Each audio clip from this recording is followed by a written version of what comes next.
Bienvenidos a un nuevo vídeo del canal de piezas. Bien, voy a hacer un vídeo corto para explicar de manera muy sencilla para qué sirve el sensor del árbol de levas, cómo funciona, los principales síntomas de fallo y cómo comprobar esos fallos de manera muy sencilla sin utilizar ningún tipo de máquina. Bien, ¿para qué sirve el sensor del árbol de levas?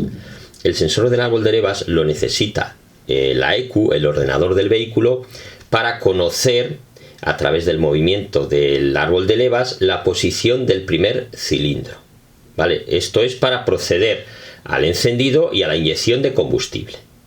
Bien, ¿cómo funciona el sensor del árbol de levas? Bueno, el sensor del árbol de levas, si os fijáis, la mayoría tienen 3 pines, por no decir la inmensa mayoría, y esto lo que utilizan es efecto Hall. Quiere decir que cuando giráis el contacto le llega una corriente eléctrica y transforma, digamos, esta pieza en un electroimán. Esto crea un campo electromagnético y de esa manera conoce la posición del piñón que lleva el árbol de levas.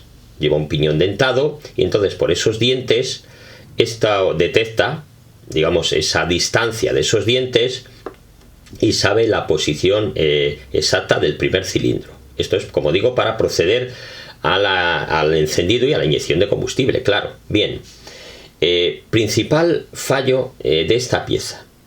Vamos a ver, esta pieza, al estar sometida a mucha temperatura, esta parte de la pieza, lo que sería esta parte del sensor que detecta esa posición, ¿qué ocurre? Que con el tiempo esto sufre dilataciones. Entonces, eso acaba afectando a esta pieza. Llega un momento en que esta pieza no puede detectar esa posición. Entonces la ECU no sabe la posición del primer cilindro y nos va a impedir que el vehículo arranque, o sea, que el motor arranque o prenda. Bien, ¿cómo podemos comprobar esto? A ver, cuando vais circulando con el vehículo ya tiene temperatura 90 grados, temperatura normal de funcionamiento aproximadamente.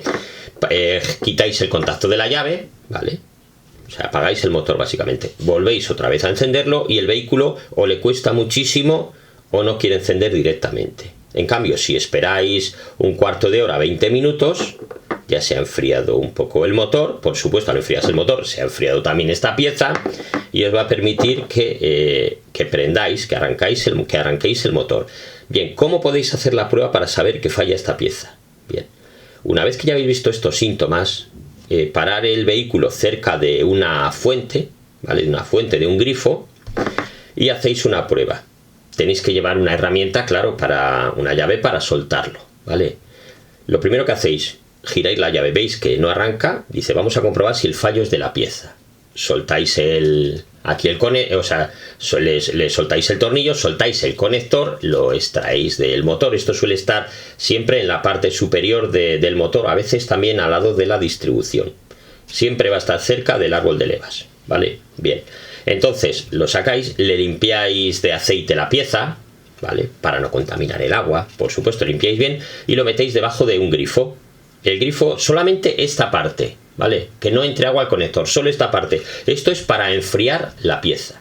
Una vez que podéis tenerlo entre 30 segundos y 1 minuto, ¿vale? Entonces eso ya habrá bajado suficiente la temperatura, lo secáis bien para no meter agua dentro del motor, lo secáis, lo volvéis a instalar en el motor, ¿vale? Otra vez el tornillo, el conector, y otra vez prendéis el motor, ¿vale? Arrancáis el motor y si veis que arranca bien, entonces ya sabéis que tenéis que cambiar esta pieza. Ya veis que es una manera muy sencilla de comprobarlo y no necesitáis máquina. Y ya digo que es una prueba muy, muy eficaz, ¿vale? Bueno, pues aquí tenéis este vídeo. Si os ha sido de utilidad, pues no olvidéis dar un like y suscribiros al canal.